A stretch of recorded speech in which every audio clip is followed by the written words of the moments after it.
el edificio ese, su fundador. Bueno, estamos aquí en un pequeño parque que está muy cerquita de lo que sería el Camino del Santo Grial, que queda a este lado, el ayuntamiento que queda justo hacia atrás y la carretera principal en este sentido.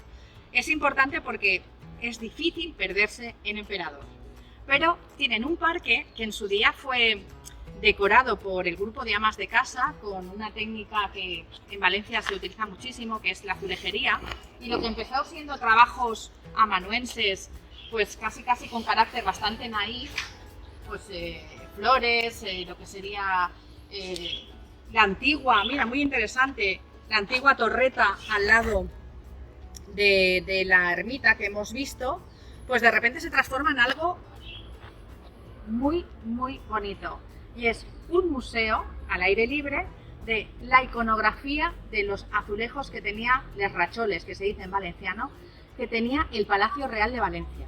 En Valencia durante siglos tuvimos un palacio real maravilloso. Era un palacio donde se podían ver arquitecturas árabes mezcladas con arquitecturas cristianas, y emblemáticamente ese palacio constituía uno de los grandes lugares de la Valencia medieval. Desgraciadamente, en la guerra contra el francés es destruido, pero aquí tenemos un museo al aire libre de esas iconografías medievales maravillosas, reproducidas de nuevo por las amas de casa de Emperador, y además en donde se pueden ver a unos guerreros que están disputándose un santo grial. Os adivino, os emplazo a que adivinéis dónde está situado.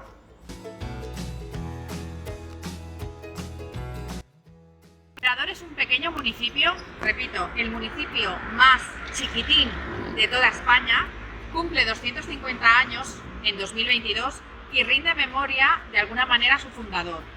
Emperador era un centro sedero de primer orden porque aquí había una de las fábricas más importantes en donde, gracias a las moreras y a la cría del gusano, la mejor seda de Valencia también se hacía aquí, en Emperador.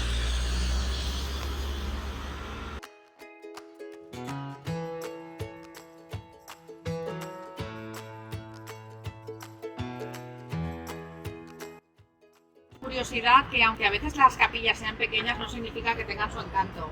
Aquí se puede leer una filacteria latina, y esta filacteria latina está directamente relacionada con el patrón de Valencia, San Vicente Ferrer.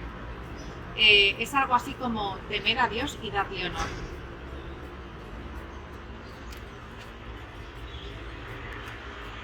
Para las amantes y los amantes de las primicias, diremos que este municipio fue el primer municipio que señalizó el Camino del Santo Grial de forma artesanal. La señalética del camino ya existe en la Jacetania desde el año 2015, pero aquí en Emperador se realizó en 2021. Y aquí está el vestigio más antiguo de lo que fue la venta del emperador. Esta capilla ermita, que se abre siempre para los peregrinos que así lo solicitan, simplemente hay que ir al ayuntamiento donde nos acercaremos, y allí, además de sellar tu credencial de peregrinación, pues también te pueden abrir la ermita. Junto al camino nos encontramos una fuente para el peregrino en donde podemos reponer fuerzas, podemos beber, y además podemos sentarnos al sol y a la sombra. Este espacio es para acoger al peregrino sin duda alguna, independientemente de que luego le apetezca tomar algo en alguno de los lugares más emblemáticos de este municipio, que es el municipio más pequeño de toda España.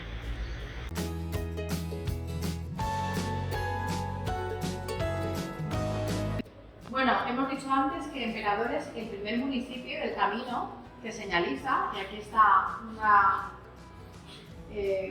póster que lo rememora, y de nuevo las amas de casa de Emperador pues contribuyen a embellecer su pueblo con algo que es maravilloso, y es una iconografía medieval digna de ver y de disfrutar.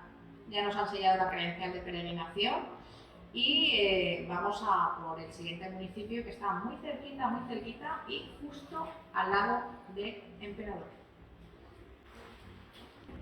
Bueno, aquí el Camino del Santo Grial vuelve a tomar protagonismo. De nuevo una fuente, asientos para los peregrinos y, lo que es más importante, el lugar donde nos pueden sellar esta credencial y además podemos pedir diferentes servicios. Aquí muy cerquita está lo que se llama el gimnasio municipal y hay unas duchas que también están al servicio de los peregrinos y desde luego este pequeño municipio podrá ser muchas cosas, pero sobre todo súper acogedor.